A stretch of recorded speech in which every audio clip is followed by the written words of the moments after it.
नमस्कार दोस्तों। OSB India पर आज हम लेके आ रहे हैं टिश्यू चैप्टर क्लास 9। ये जो एक्सरसाइज है, चैप्टर है टिश्यू। ये काफ़ी दिनों के बाद ओएसबी इंडिया पर वीडियो आ रहा है। कुछ आवश्यक काम कार्यों अथवा त्योहारों की छुट्टी की वजह से ओएसबी इंडिया पर जो लेटेस्ट अपडेट है, ये टिश्यू चैप्टर के साथ फिर से ये यूट्यूब चैनल आप लोगों के बीच हाजिर है। तो ये रहा टिश्यू चैप्टर और अब हम शुरू कर रहे हैं टिश्यू चैप्टर को। जैसा कि आप हमें जानते हैं, हमारा नाम हुआ अभिषेक कुमार गुप्ता। ठीक है, तो आइए हम आगे बढ़ते हैं। टिश्यू चैप्टर को जब हम पढ़ेंगे तो हमें सबसे पहले देखना है, समझना है टिश्यू होता क्या, व्हाट इज टिश्यू। ठीक है, तो चलिए आगे बढ़ते हैं और देखते हैं टिश्यू होता क्या है, इस बात को हम समझते हैं। ठीक है, टिश्यू का डिफिनेशन आप लोगों के स्क्रीन पे दिख रहा होगा। टिश्यू क्या होता है? देखिए, टिश्यू जो होता है एक जैसे कार्य करने वाला जो सेल होता है। ठीक है ना, एक जैसे कार्य करने वाला जो सेल होता है वो हमारे शरीर में या किसी भी एनिमल्स में, प्लांट में, वो एक समूह में होता है। सेल जो एक समूह में होता है, एक जैसा कार्य करने वाला जो, तो वो जो सेल का जो समूह होता है उसी समूह को हम टिश्यू बोलते हैं। Cell specialising in one function are often grouped together in the body. मतलब एक जैसा काम करने वाला जो सेल है, ठीक है, क्लस्टर ऑफ सेल जो है, जो एक जैसा कार्य करता है, तो उसी सेल के जो समूह को हम टिश्यू बोलते हैं। और इसमें क्या है कि टिश्यू जो है, कि टिश्यू की वजह से जो है शरीर में जो काम है उसकी इफिशियंसी बढ़ जाती है टिश्यू की वजह से। नेक्स्ट जब हम इसमें आगे पढ़ेंगे तो हम इसको दो भाग में बांट करके पढ़ना है हमें, प्लांट टिश्यू और एनिमल टिश्यू। पहली बात, जब हम यहाँ सेल का ग्रुप बोल रहे हैं तो हमें यह भी समझना होगा कि सेल का ग्रुप कहाँ बन सकता है। जब हम सेल चैप्टर पढ़ रहे थे तो वहां पर हमने पढ़ा था यूनिसेल्युलर एंड मल्टीसेल्युलर।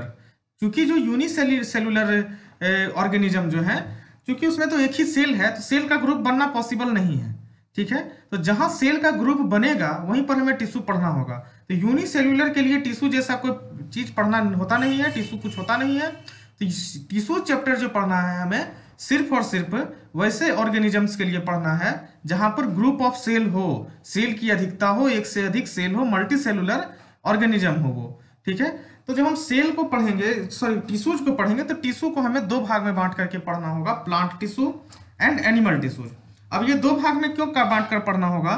क्योंकि दोनों के जो सेल होते हैं, प्लांट के जो सेल होते हैं और एनिमल के जो सेल होते हैं, उसमें काफी मतलब काफी दोनों में डिफरेंस होता है। ठीक है, प्लांट के जो सेल होते हैं वो सेल वॉल पाया जाता है, एनिमल्स में नहीं पाया जाता है।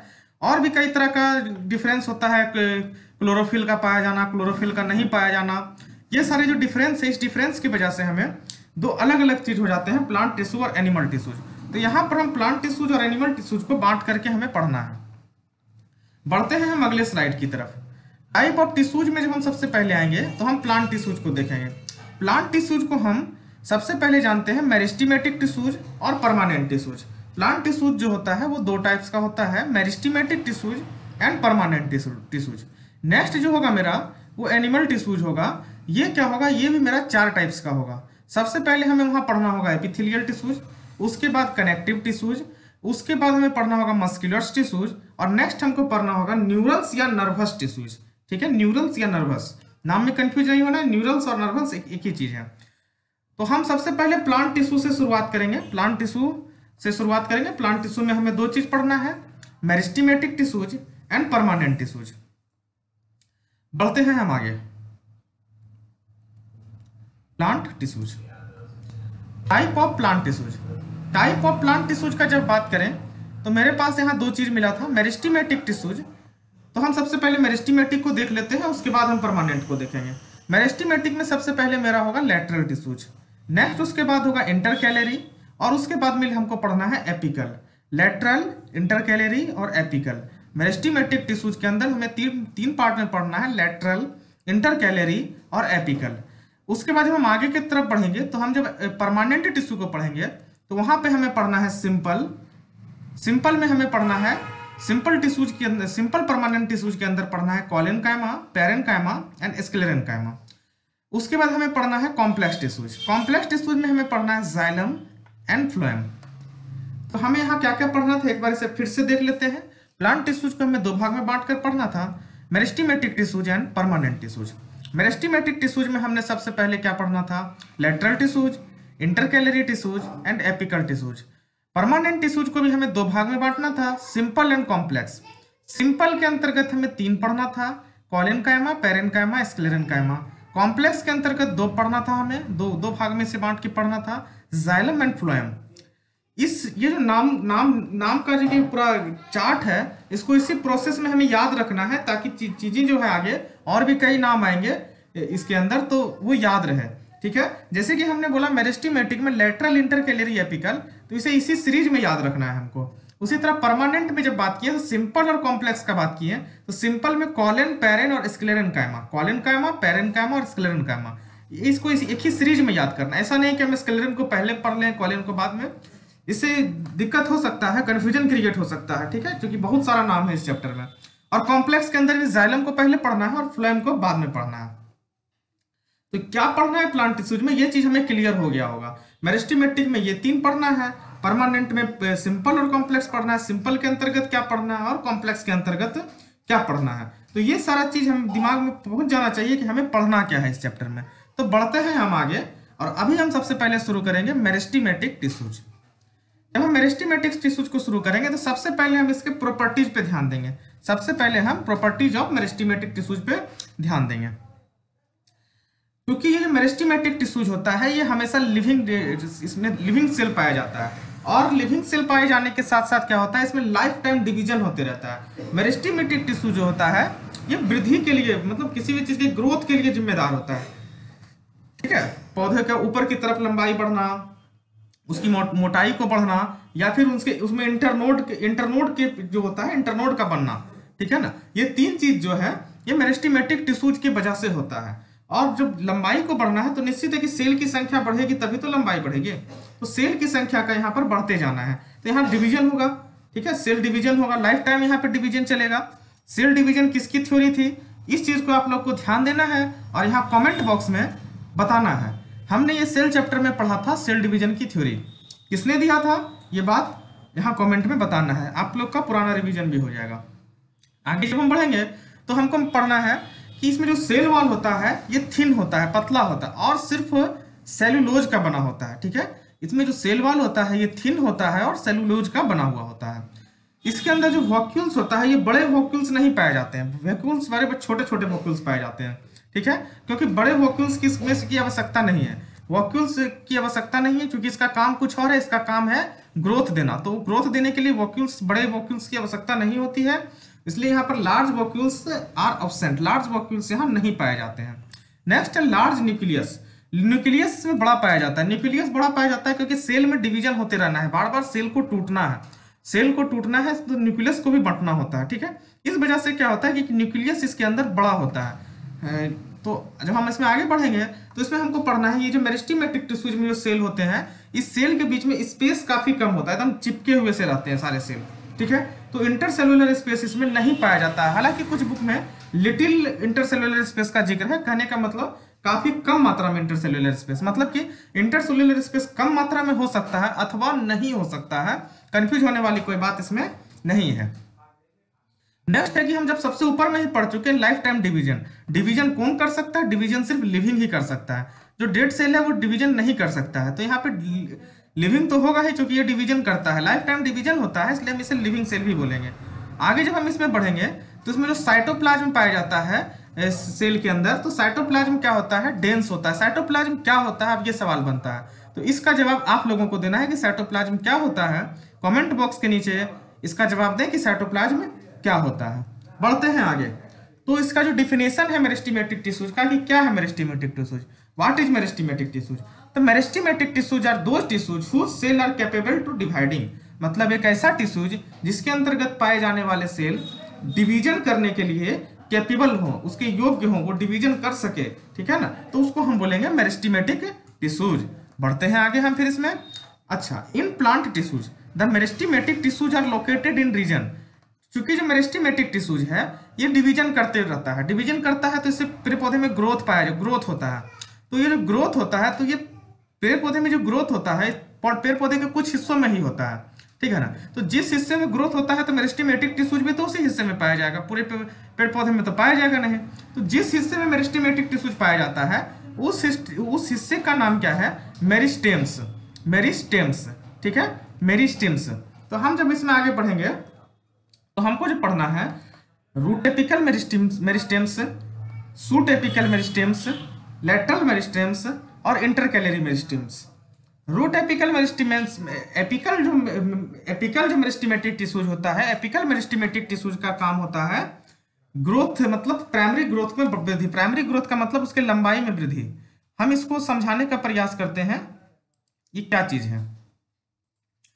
मान लेते हैं कि अगर ये एक पेड़ है, अगर ये एक पेड़ है, ठीक है, अगर ये एक पेड़ है तो यहाँ पर जो ग्रोथ होगा वो दोनों तरफ होगा। इसमें जड़ की भी लंबाई को बढ़ना है और पेड़ के सबसे ऊपर जो कली है, यहाँ पे टिप जो है, इसकी लंबाई को भी बढ़ना है। तो ये टिप जो होगा, सबसे ऊपर के कली जो होंगे वहां पर ये पाया जाएगा, जो कि पेड़ के ऊपर की तरफ की लंबाई को बढ़ाएगा। और नीचे जो जड़ है, जड़ के भी नीचे के हिस्से में पाया जाएगा, जिसको कि यहाँ पर हम रूट बोलते हैं, ठीक है ना। तो रूट में भी पाया जाएगा और सूट पर भी पाया जाएगा, और ये ग्रोथ के लिए रिस्पॉन्सिबल होगा, ग्रोथ की वृद्धि करेगा। नेक्स्ट जो हमें लेटरल मेरिस्टेमेटिक टिश्यूज को जानना होता है वो क्या चीज है? तो ये इसका जो चौड़ाई है या इसका जो मोटाई है, इसमें जो वृद्धि होता है ये इसी के वजह से होता है। और तो ये जहां पर वृद्धि होना है ये उसी जगह पे पाया जाएगा, तो ये लेटरल मेरिस्टेमेट। और इंटरकैलरी मेरिस्टेमेट कहाँ होता है? जब हम गन्ने को देखते हैं तो गन्ने के नीचे में यहाँ बीच बीच में ये इंटरनोड बनता है गोल जैसा, ठीक है, फिर आगे की तरफ बढ़ता है। तो ये जो इंटरनोड बीच में बनता है, इस इंटरनोड को बनाने में, ये जो इंटरनोड बना ये बीच में, इस इंटरनोड को बनाने में इंटरकैलरी मेरिस्टेमेटिक टिश्यूज का योगदान होता है। तो इंटरकैलरी मेरिस्टेमेटिक टिश्यू कहाँ पे पाया जाएगा? इंटरकैलरी मेरिस्टेम्स में। और इंटरकैलरी मेरिस्टेम्स कहाँ है? इंटरनोड के पास है, इंटरनोड के पास है।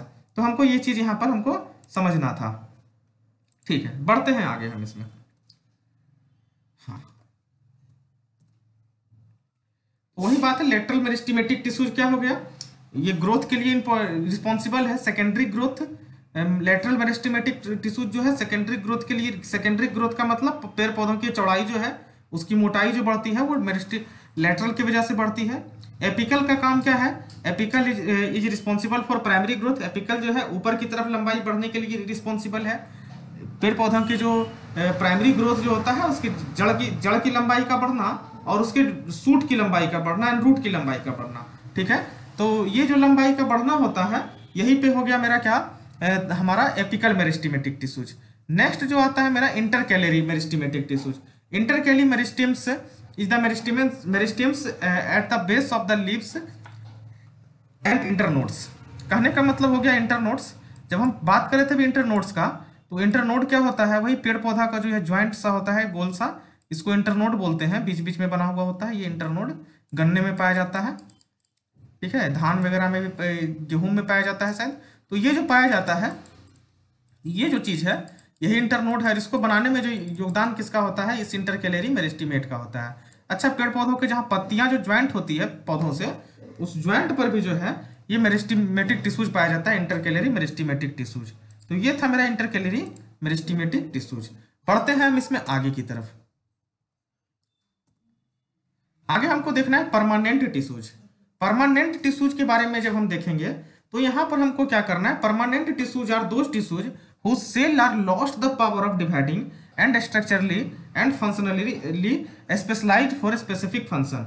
तो देखिए, पौधे का जो काम होता है, पौधे का काम सिर्फ वृद्धि करना नहीं होता है, उसमें और भी कई सारे काम होते हैं। फोटोसिंथेसिस का होना या और भी जो काम है, सेक्रेशन वगैरह का होना, जो भी चीज है, जो भी प्रोसेस है, ये सारा प्रोसेस भी चलते रहता है साथ में।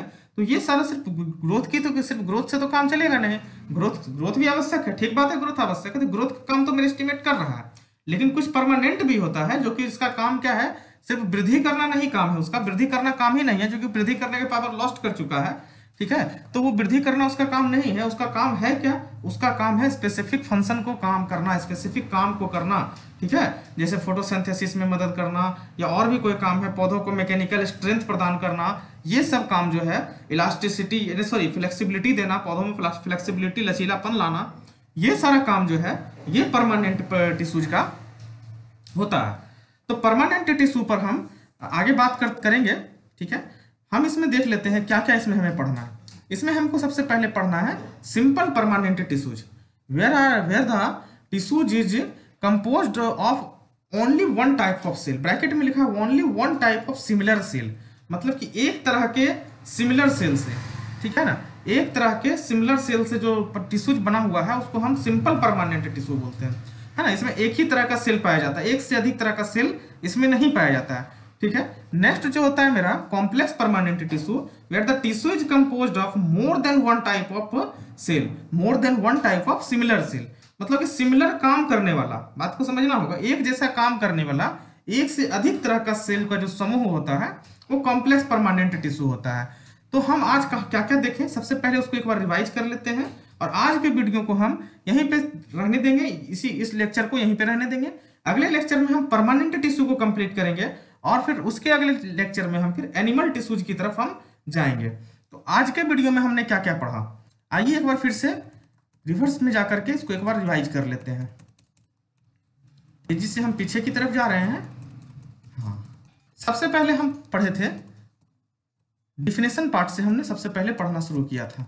आते हैं हम डिफिनेशन पार्ट की तरफ। सबसे पहले हमने सेल का डिफिनेशन जाना था, क्या सॉरी सेल का नहीं, सेल हम यहाँ नहीं पढ़ रहे, सेल हम पहले पढ़ चुके हैं। हमने यहाँ टिश्यू का डिफिनेशन जाना था, व्हाट इज टिश्यू, तो टिश्यू क्या है, एक जैसे काम करने वाले, हमारे बॉडी में एक जैसे काम करने वाले सेल का जो एक ग्रुप होता है, क्लस्टर होता है, जो कि बॉडी में एक जैसे फंक्शन के लिए रिस्पॉन्सिबल होते हैं, तो उसको हम उस समूह को उसको हम टिश्यूज बोलते हैं, ठीक है, उसको हम टिश्यूज बोलते हैं। और यहाँ पर हम टिश्यूज को प्लांट दो भाग में बांट करके पढ़ रहे थे, plant tissue and animal tissues, है ना। प्लांट आज हमने क्या पढ़ा था, सिर्फ प्लांट टिश्यूज को पढ़ा था। प्लांट टिश्यूज में हमको दो चीज पढ़ना होता है, मेरिस्टेमेटिक एंड परमानेंट। एनिमल अभी हम नहीं पढ़ रहे हैं, ये तीसरे पार्ट में जो वीडियो आएगा उसमें एनिमल टिश्यूज को हमें पढ़ना होगा। तो हमें एपिथेलियल पढ़ना होता है, कनेक्टिव पढ़ना होता है, मस्कुलर्स पढ़ना होता है, और नर्वस या न्यूरल्स पढ़ना होता है। जब हम इसमें आगे की तरफ बढ़ते हैं तो हम प्लांट टिश्यूज की तरफ बढ़े थे। प्लांट टिश्यूज में हम वही मेरिस्टेमेटिक टिश्यूज को पढ़े थे, इसमें तीन पढ़ना था हमें, लेटरल, इंटरकैलरी एंड एपिकल। उसके बाद परमानेंट पढ़ना था, सिंपल में पढ़ना था तीन, कोलेनकाइमा, पेरेनकाइमा, स्क्लेरेनकाइमा। परमानेंट में पढ़ना था कॉम्प्लेक्स, परमानेंट टिश्यूज में सिंपल में ये तीन पढ़ना था, कॉम्प्लेक्स में दो पढ़ना था, जाइलम एंड फ्लोएम। इस चार्ट को आप स्क्रीनशॉट ले सकते हैं और इसके नाम को याद रख सकते हैं। जब हम आगे की तरफ बढ़ेंगे तो हम यहाँ पर मेरिस्टेमेटिक टिश्यूज के बारे में बहुत कुछ पढ़े थे, ये सारा चीज हमने पहले देख चुका है, अभी फिलहाल देख चुका है, तो दोबारा बोलने का कोई आवश्यकता नहीं, तेजी से हम इसमें आगे बढ़ रहे हैं। उसके बाद हम पढ़े थे लेटरल मेरिस्टेमेटिक्स को, एपिकल्स को और इंटरकैलरी को, ये तीन हम पढ़ चुके हैं। और जब हम इसमें आगे बढ़े थे तो परमानेंट टिश्यूज के डिफिनेशन को देख लिए थे, इसके दोनों टाइप्स को देख लिए थे। जब हम अगले वीडियो में आएंगे तो परमानेंट टिश्यूज से ही शुरू करेंगे, इस डिफिनेशन पार्ट से, और ये जो टू टाइप्स जो है यहाँ से शुरू करेंगे और परमानेंट टिश्यूज को कंप्लीट कर लेंगे। उसके बाद हम एनिमल टिश्यूज पे जाएंगे।